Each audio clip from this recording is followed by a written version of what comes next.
Au nom du Père et du Fils et du Saint-Esprit. Amen.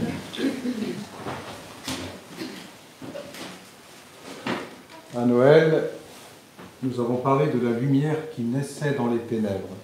Dimanche dernier, nous avons fêté la Chandeleur, la fête des chandelles, la fête de la lumière, et aussi Sainte Brigitte de Kildare, qui était elle aussi une gardienne de lumière, puisque dans son monastère, il y avait un feu perpétuel qui était conservé, gardé par les sœurs. Aujourd'hui encore, on nous parle de lumière. Cette lumière qui est venue dans le monde, comme on le dit, quand le Christ est venu sur terre, s'est incarné, donc sa lumière a envahi toute chose. Et pourtant, on l'a entendu, eh bien, cette lumière, on peut la refuser.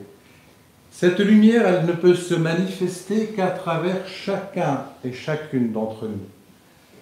En quelque sorte, nous devons devenir ces lampes à travers lesquelles la lumière divine va rayonner. Et ça, c'est quelque chose dont il nous faut prendre conscience parce que dans notre vie spirituelle, eh bien, quelque part, eh bien, nous avons peur de la lumière. Nous avons peur de la lumière parce que nous avons peur que nos œuvres, pas très claires, viennent au grand jour et soient manifestées à tous.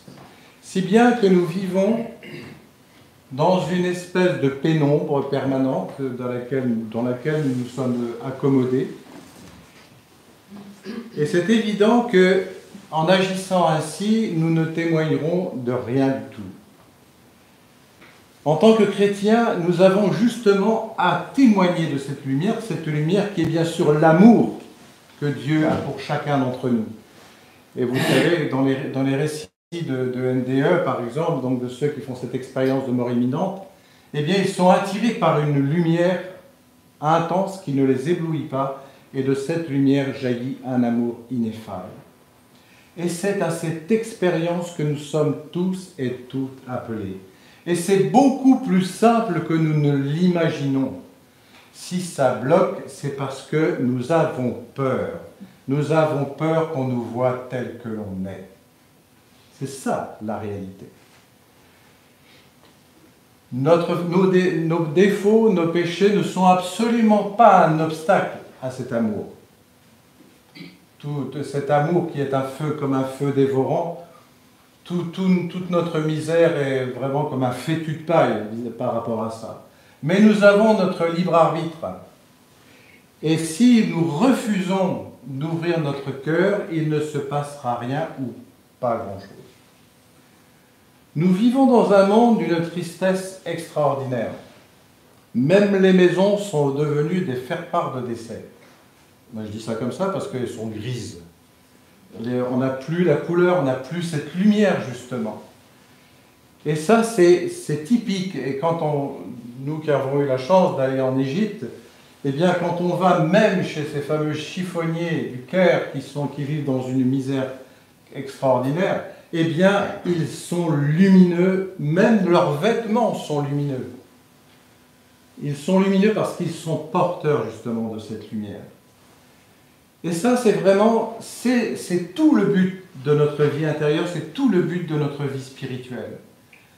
Alors, il faudrait prendre conscience de ce quoi on a peur, là. Qu'est-ce qu'on a peur, qu'est-ce qu'on est en train de cacher, en réalité. Parce que c'est ça. On est là, on est crispé sur je ne sais quoi, là. On a peur d'ouvrir justement notre cœur à cet amour. Et là, je voudrais vous lire un petit texte inspiré de Monseigneur Maël, bientôt Saint Maël, qui illustre bien cette réalité dans laquelle nous sommes. Pourquoi ne laissez-vous pas l'Esprit entrer dans votre cœur? Il entrerait, il vous réchaufferait, et jamais plus vous n'auriez froid. Mais les portes de vos cœurs sont à peine entr'ouvertes, comme si vous craigniez que la lumière en entrant découvre la poussière dans les coins. Mais comment peut-on balayer la poussière que l'on ne voit pas? Ouvrez, ouvrez toutes grandes les portes de vos cœurs, et vous ne connaîtrez plus les ténèbres. Amen.